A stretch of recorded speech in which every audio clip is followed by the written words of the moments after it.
Welcome, everyone. My name is Diane Brenneman, and I serve on the advisory board of Magdalena Healing. And today it is my pleasure to be having a conversation with Mary Seiss. Mary serves as the director of the Magdalena Healing Program. And today we're going to be talking about devotion. But before we get to that, let's all just take a moment and bring ourselves to the moment. I would invite you to close your eyes if you would like. And just take a deep breath in with me. And a long, slow exhale. And journeying down to your heart. Breathing into the heart.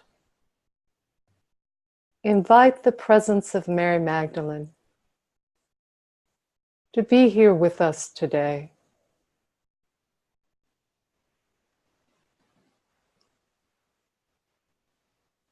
And as you breathe into the heart, activate that energy and allow it to spread through you.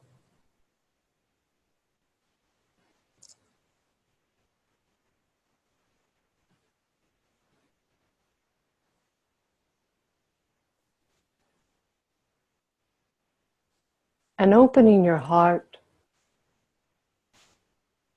connect to the hearts of all others who are here on this call with us today.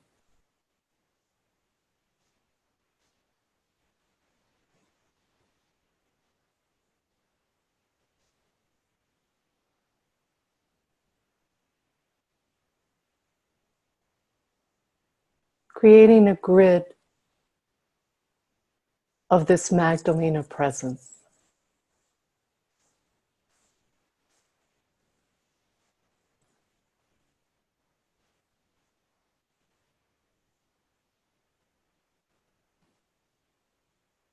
And taking a deep breath in with me. And a long, slow exhale.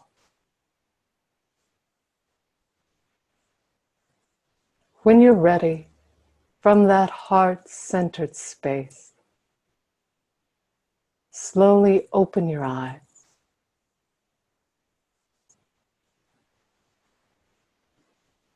Welcome, Mary. Hi, Diane. It's just great to be here and to have the opportunity to speak today on our topic, which is devotion. This month we'll be talking about devotion, quality of Mary Magdalena that's really, really profound. So, Mary, tell me, how do you think of devotion? How would you define that? Well, it's been a real exploration for me for devotion. To me, what really sparked my curiosity, my interest in devotion, is that when Saima said that it was devotion that made Mary Magdalena fearless. And it really made me think about devotion, like what is devotion? We've often heard about passion, and I know passion. I have passion for things, and I get passionate about things and ideas and concepts and all that. But devotion, I didn't really know that energy, yet at the same time I did. It was just something that I really hadn't kind of thought about or become aware of. I would say awareness about what is devotion.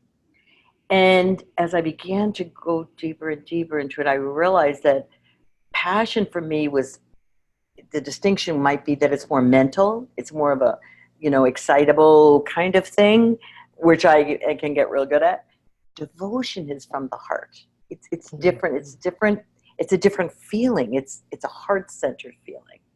And so it's as we think of Mary Magdalena, the divine feminine is more of a heart. And devotion being one of her key qualities. It made me really want to explore it even more. And explore the outcome of that, right? Fearlessness. Mm-hmm. Yeah, it's wow. Fearless. I mean, if you really think about it, that everything that Mary Magdalena did, I mean, what we totally know that everybody can agree on, there's so many things everybody doesn't agree on, but the things we know that everybody agreed on is she was there when they took Jesus off the cross before this Sabbath. So she went with them to bring him to the caves, to where he was to be laid um, where they were laying him there, and she took care of the body. She helped take care of that. So that kind of tells you she was probably out past curfew for women. If you really think about it, well, I mean, she's probably not supposed to be out after the Sabbath. She's not supposed to be doing the things she's doing, right? And yet there was nothing that would stand in the way of Mary Magdalena's role in the grand design, of Mary Magdalena's devotion to her master, devotion to the plan that this would happen, and that how they were to play it together, and nothing could stop her. So just think, she's out after curfew probably. And then the next morning she gets up, and we know, at least they all agree on this one, that she was the first to witness the risen Christ. She was there. When other people hid or were scared, and I get it why they did. I mean, we're not here to put anybody else down, right? But no, let's face it, she was like right there, and then she was the one that witnessed, the first to witness the risen Christ, the Christ did, and then to bring that back to everyone who was in hiding wherever they were. Right. And so, what made her do it? What really, what made her not worry about somebody else's judgments, not worry about anything else, but to be the devoted disciple that she was? Like, I mean, if you think of everything she did in that time, what made her so fearless? And as I learned more about devotion, or I really moved into activating devotion within myself, I could see where I could be more fearless if I'm devoted to something. Absolutely. And Mary, as you speak to that, I become present to the power that's there inside of that experience of devotion. And I think that's probably the opposite of how most people in our culture would think of devotion, right? Yeah. Well, I know for me, devotion kind of got a bad rap, I would say. Yeah. I would see relationships where I didn't see too much devotion, I guess I can say, growing up in New Jersey. But it wasn't really like a big thing, except for your sports teams that you would see devotion in. Like, they were really good at that.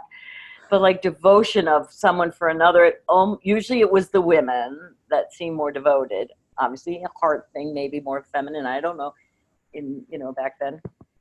And it didn't look too promising. I mean, it more looked like subjugation or domination of someone over the other. Or it did, and then, with women's lib or whatever, we're equal, we're this, we're that. True, I get that. But it didn't look like something you wanted to emulate. It just, at least from my world view at the time.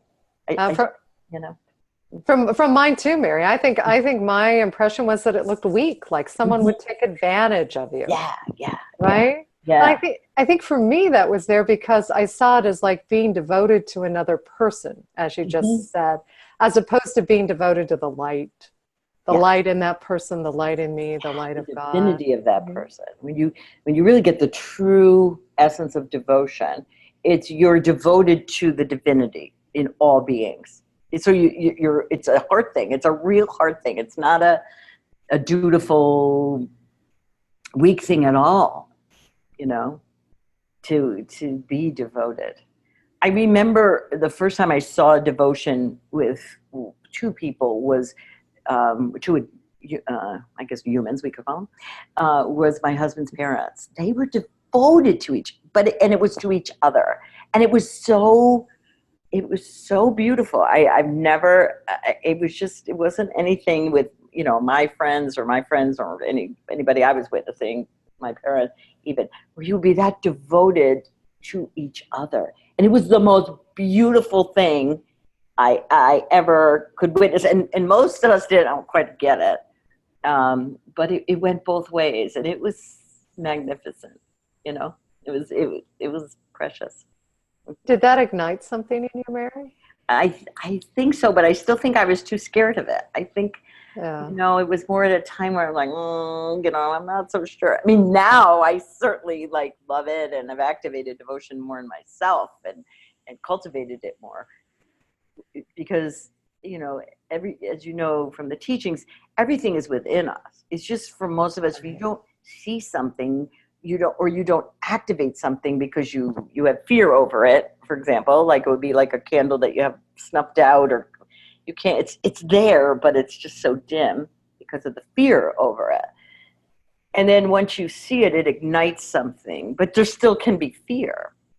So for me, it wasn't until I got more and more in my heart, and then realizing the power of the heart and the power of this energy of it's so powerful. This energy of devotion, it's magnificent.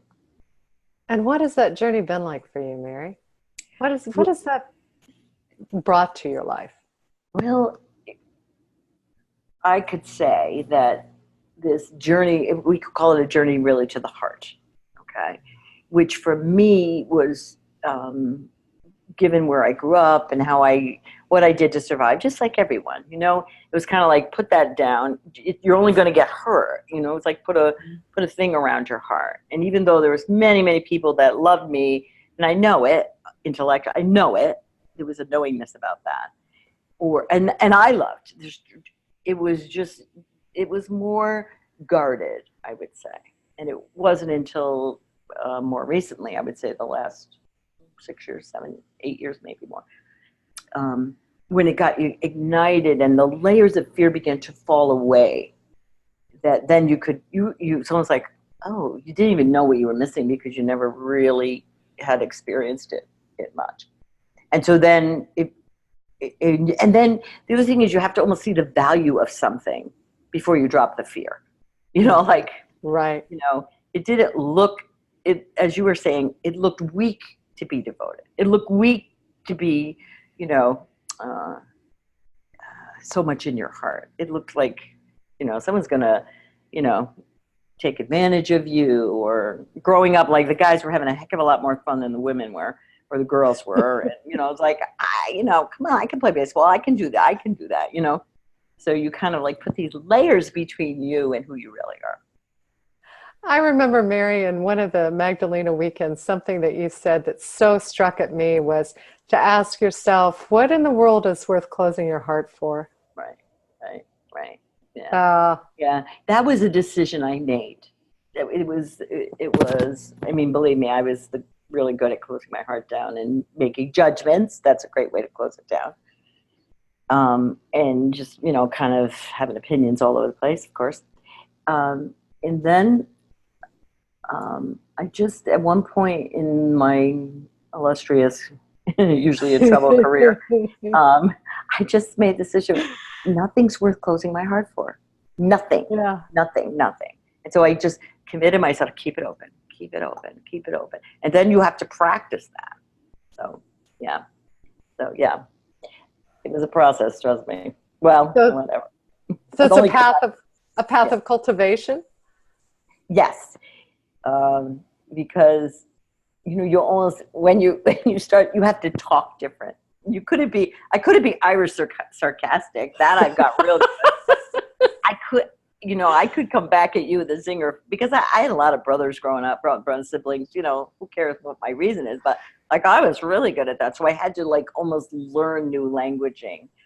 I did have to learn new languaging, move slower, more in the heart, speak from my heart, rather than being funny or sarcastic or whatever, or letting things roll off me and not really taking things in. Yeah, it was quite interesting. So this devotion thing, first for me, it had to become something that I didn't know how valuable it could be.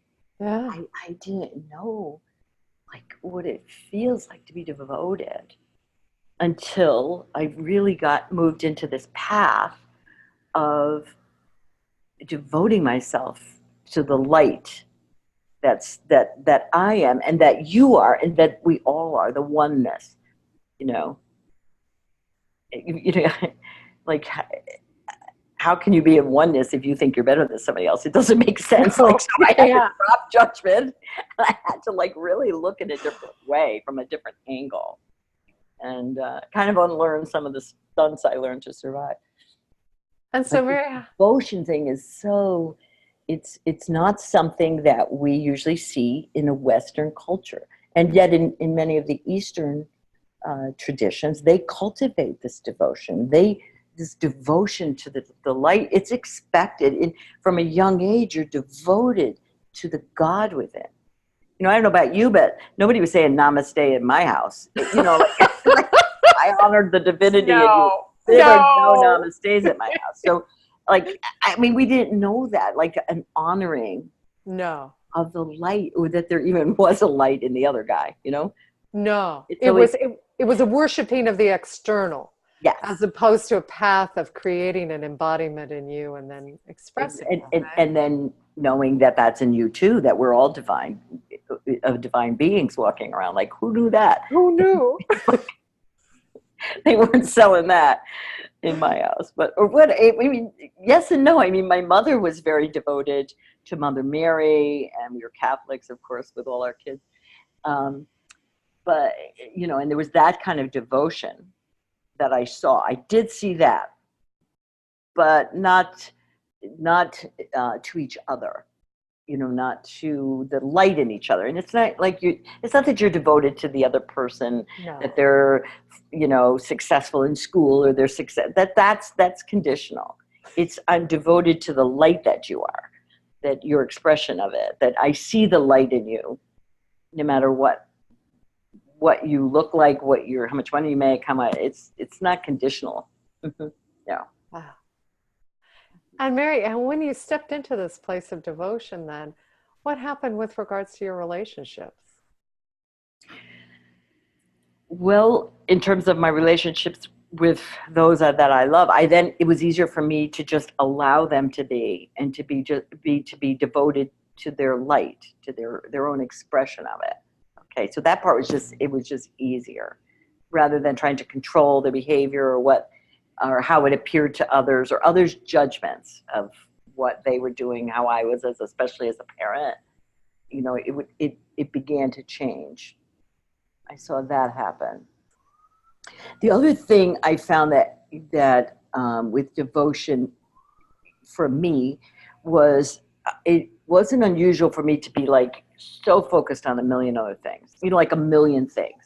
But when I got clear that that my devotion was to the light within me, my own divinity, and the expression of that, and then of course it would extend to others, then a lot of things and places where I wasted my time and put my seeming devotion, uh, you know, just dropped away. Yeah. And I had to sometimes make conscious decisions for them to drop away. Like, you know, if I'm devoted to my light and to meditate, then things like meditation don't just become something I do to check Right. it off the to-do list this week or day.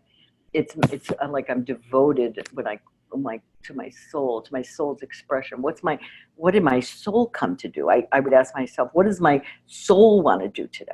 Not what does my email list tell me to do, or my to-do list, or everybody else want from me today. What does my soul really want from me today? Who does my soul want me to talk to today? What does my soul want to read today? What shows on TV do I want to watch, or a movie do I want to see? Does my soul want to do that, or my personality, my ego, whatever we want to call the more human personality expression of myself, doing that because somebody else wants me to do it, or because that's just what everybody does? So Right. I found things changing, and I found like things that maybe just did automatically before, that you really hadn't thought about, that began to change as I became more devoted to what does my soul wish to create on the planet today. Why did I come? You know, I mean, we all ask ourselves Right. that, or at least the people that would be on this call do. Not everybody asks themselves that. Not everybody is here. Um, you know, I remember one time we were in a program, and Saima said something like, not everybody's here to make a difference. Some people just came to watch. And I thought, watch. You can watch.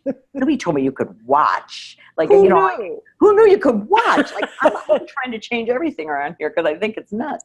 And I think that's my job, of course, because, you know, somebody was slacking at the wheel or something. I don't know what, but and like, I just thought these people, come on, wake up, wake up, wake up. But that's not everybody's thing in this incarnation. However, I would suspect that anyone that's on this call, anyone that's listening to this recording, within you, you know you're here to make a difference. You just know it. You just know you came for something else. Right. And it's when you devote yourself to what that is, what that might be, how can I uncover the fear and the conditioning, the training, the patterns, whatever we want, the beliefs that come between me and my soul, that then things just begin, it gets easier. Right. Actually, I don't know if it gets easier. It definitely gets simpler, but I don't know if it's easier because some hard work has to come as those fears kind of melt away and are transmuted. But then life just magically unfolds. My life now it doesn't mean I don't have some hard things to walk through. Right. It's a different walking. I mean, if we look at Mary Magdalena, look what she walked through. I mean, a woman in that time, in the judgment, just walking around with Jesus and a bunch of men, the judgment she must have faced, all the, and if you read some of the early, what the scholars are saying about her life and how rough it was with the apostles even, you know, and they didn't get things, and she was, you know, just so, you know, a woman, why are you talking to a woman, you know?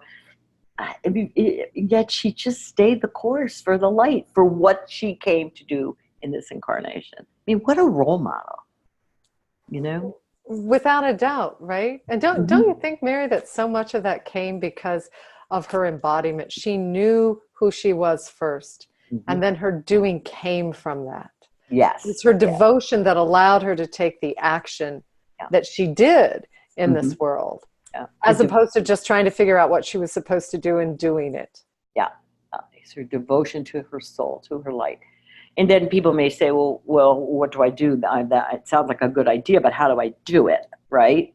Yeah. And that's where you would say, you know, I know that we've been taught that, you know, you don't ask anybody else why you're here. Nobody else knows. Your soul knows. And so the only way you're going to hear from your soul is, for one, if you stop talking. That was hard for me. And as you move into meditation or contemplative prayer, you know, that's why, well, if you look at what Jesus did, he would go into the forest or the woods or wherever for 40 days. You know, he would take that time to go within that still small voice within so you could hear it. Your soul doesn't demand. Your soul doesn't scream. You keep going inside. You be devoted to that. You be devoted to what feels right, what expands me. What am I doing just because somebody else told me I should be doing it? You know, it was my father's dream for me, and that's not really why I'm here. You know, and you move into devotion to that, and then everything flows from there, and it becomes easier. No, simpler. I think we'll go back to simpler. It's just simpler because you're only listening to one voice, not all these characters out there that have an opinion. I'm sure everyone can relate to that, Mary. Totally. Yeah. So that your devotion becomes that to your light and your soul. And then you it's so easy at that point when what happens is it begins to get stronger and stronger. At first, I know from the teachings that you're like a sprout, like a little tree, you know, and so it's so easy for somebody to just walk all over you and you're back to your old ways. So at first, oftentimes as you're becoming more and more devoted and maybe you're meditating, you're doing things like that, you maybe want to not be so loud about it. Keep it, or be in community is the best way to do it. But to be with other people who are learning and doing the same thing so you feel supported, okay? And then it gets stronger and stronger until eventually you're like Mary Magdalene would be like an oak tree, unwavering, unshakable. and then so many rested under her the her leaves, we could say, and she could teach it and be it. That's where you want to go. That's where you just don't waver anymore, you know. And it's a state. It's a state of being versus it's a concept. But it starts first as a concept and this longing that you know what? Well, I want to know more about that. I mean, who doesn't want to be fearless? It's devotion that makes you fearless. Beautiful. Yeah, it's really pretty cool. Mary, what do you think happens in a society that doesn't even know devotion? They're lost. And if you look at our culture, they are lost. They're so lost. They don't have anything to anchor them. They don't have any place to go.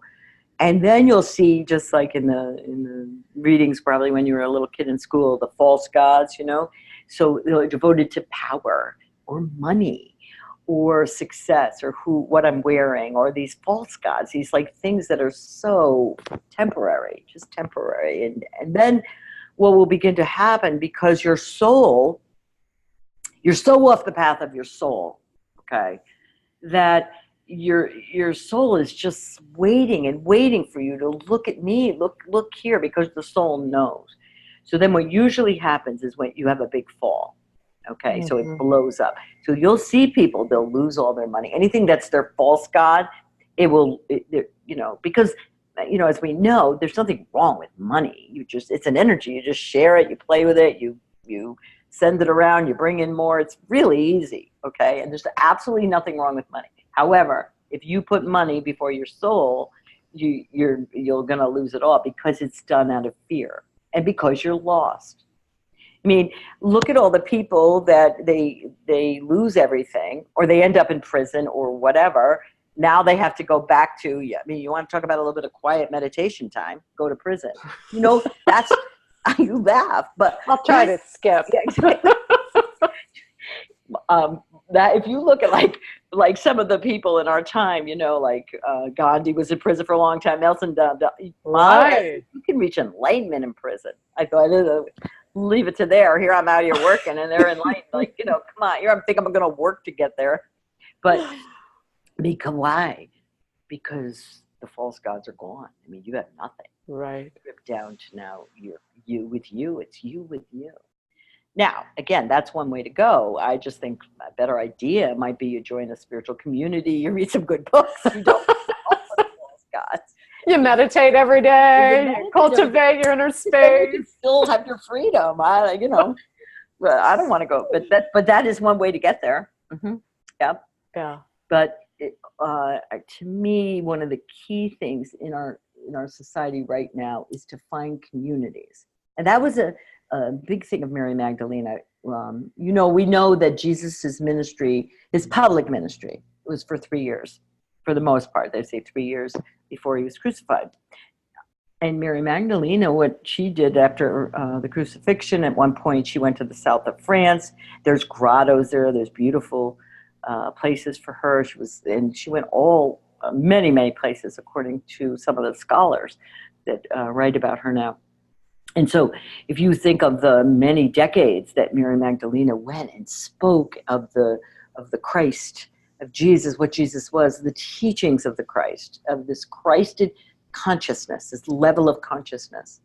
And they said she would meditate in the caves, and the caves would be filled with light. And just, I mean, can you imagine being in her space? And my suspicion is many people who are called to our Magdalena Healing Program at one point were Magdalenas. We learned from Mary, and we're remembering what we learned, or we have this frequency of Divine Mother, Divine Feminine, it's in us.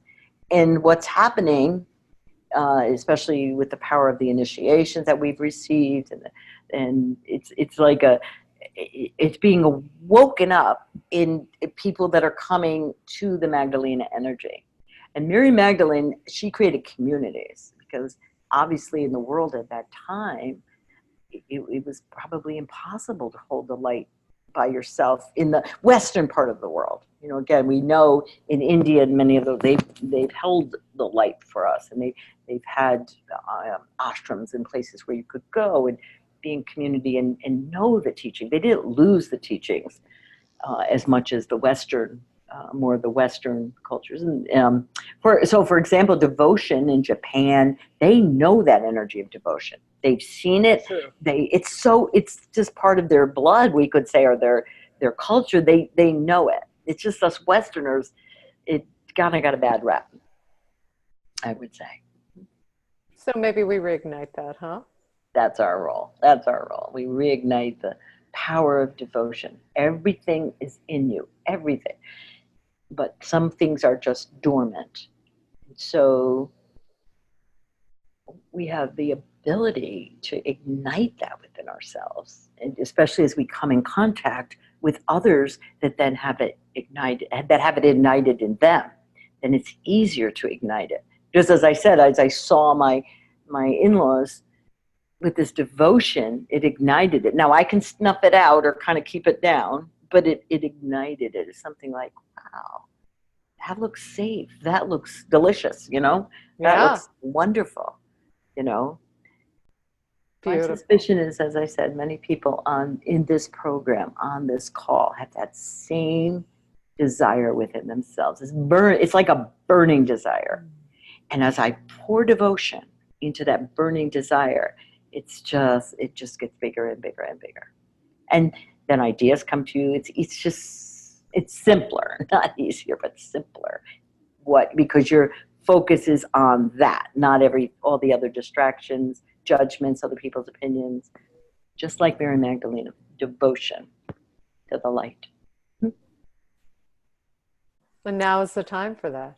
Don't you think, Mary? It was Mary Magdalene's time 2,000 years ago, and it's our time now to bring these energies of the divine feminine, of our beloved Mary Magdalena, back and anchor them on planet Earth so that the whole Earth will shift. The whole universe will shift. And those of you who know this is this is why you incarnated, this will uplift you. It will just uplift you to this place that you never even knew existed. You know, Diane, it was pretty amazing when the idea began to create this Magdalena healing program. The idea that Ma could bring to planet Earth energies of Mary Magdalene of such an intensity. It was such a big idea. It was a big idea that I didn't even know if we could can we do this? Can we hold these frequencies? Can we bring these energies back on the planet? It was new. And I know the program was created as we went along and as we looked at what do those of us who came in the program right away. There were over 220 in one program, 100 Japanese in another program, that right away said, yes, we wanted to do this.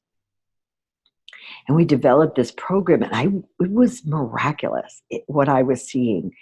Healers who had been healers for such a long time, myself personally, what was transforming in my practice and how I could serve as a therapist to others, and how I was just clearing away with the power and I was clearing away with the power of this program, all those fears that were between me and others, and so that the healings were happening at such a rapid pace. And it wasn't just me. I was hearing this from the students. I was seeing it with my own eyes. And the program was beyond anyone's wildest expectations. It was phenomenal.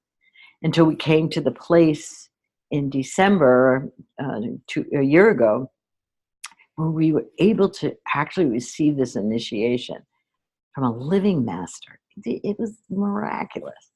And those in the community who could see energy and could see what was happening were just like, their eyes were big as saucers. So like they could hardly believe it was amazing what the colors in the room and all the great masters that were in the room energetically with us. It was really wild. And then since then, many have gone on even further to be certified in these energies and in this program, and offer table sessions. And what they're reporting to us is nothing short of beyond anything anyone's ever seen before in their practices. And so I'm just so devoted to this program. I'm so devoted to bringing these frequencies onto the planet and serving across the planet in whatever form. Main teachings on devotion. Devotion is an energy that emanates from the heart.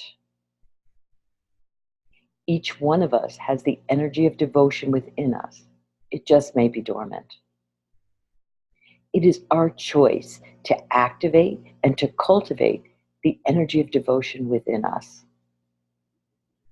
It was this energy of devotion that made Mary Magdalena fearless. And I invite you to use your journal, to go deeper, to ponder on devotion. What might my life be like as I activate devotion within me? You may wish to even journal before you go to sleep at night, and then listen to the meditation on devotion as you begin to activate these qualities. So I welcome you now all as we move in together a meditation. I invite you to open yourself. The house that would just open its windows and doors and allow all the light to move into your being.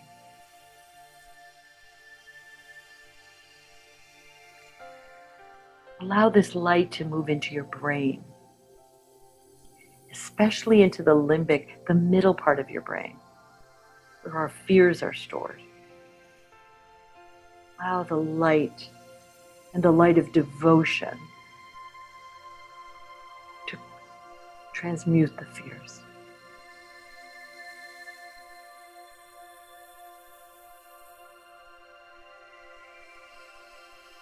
Bring the light between your eyebrows to your first eye, your sixth chakra. And invite the energy of devotion into your sixth chakra. Removing, transmuting the fear, anything that's between you and your vision of the earth, your soul's vision, your unique purpose for incarnating at this time.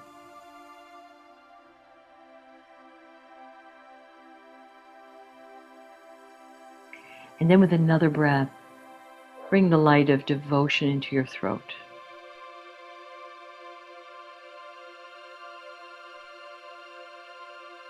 Activating devotion so that you speak with devotion.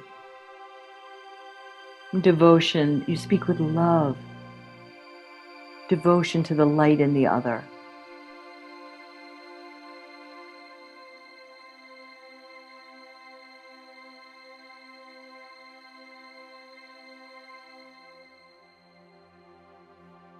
You see the light in the other, and you speak of it. Your words have a tenderness to them.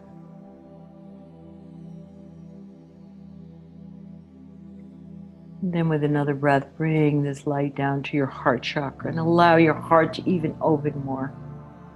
Activate devotion in your heart. Nothing's worth closing your heart for. Allow your heart to remain open and loving.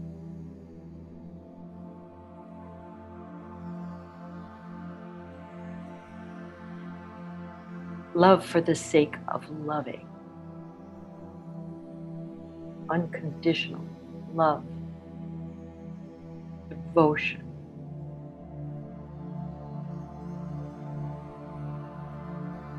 With another breath, bring this light of devotion into your solar plexus. Activating the energy of devotion You're devoted to your body. You're devoted to your health. This vehicle, this body that carries your soul. You're devoted to yourself, your light.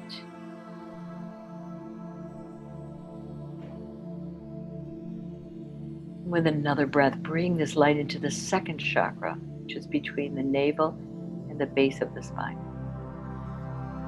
Activate the energy of devotion there.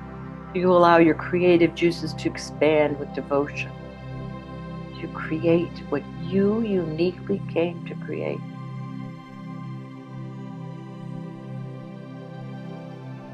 Be devoted to your creations.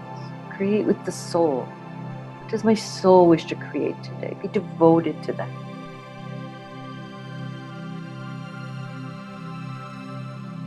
Then with another deep breath, bring this light of devotion all the way down to the base of your spine. Devoted to being here on the planet fully. Devoted to your incarnation. But what have I come to do? What have I come to express? Love, devotion.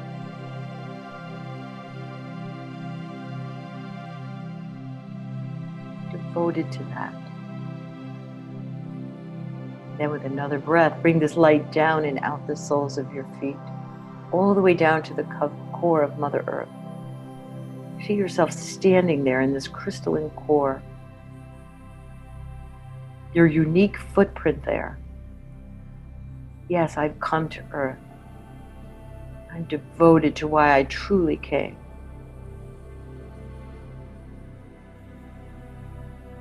Devoted to the truth of my being here. I am here.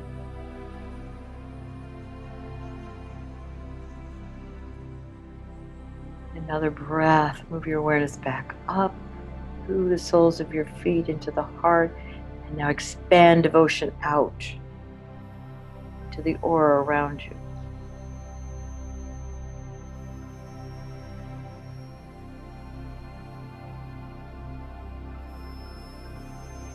See yourself walking on this planet with each footprint, putting more and more devotion to the light onto the planet.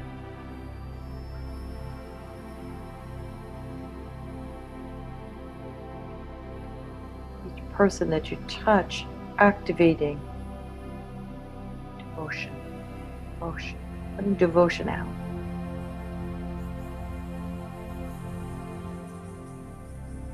Devotion to the light, devotion to your soul, the God within.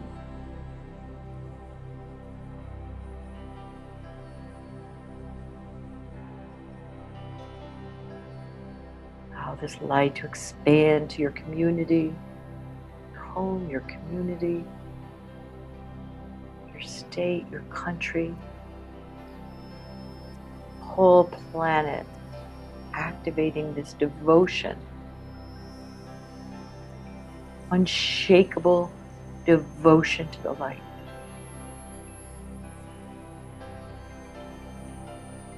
Bring this energy back on the planet. Anchor this energy.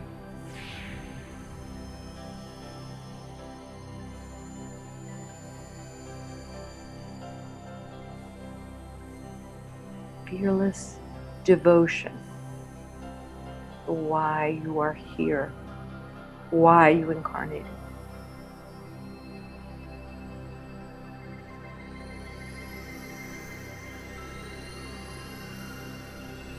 Allow yourself to walk as that, to emanate that energy of Mary Magdalena, fearless devotion to her role in the grand design.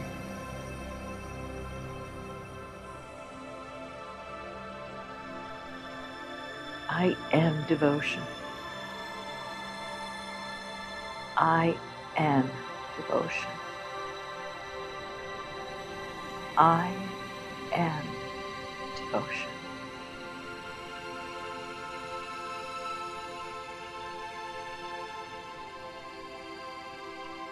Thank you.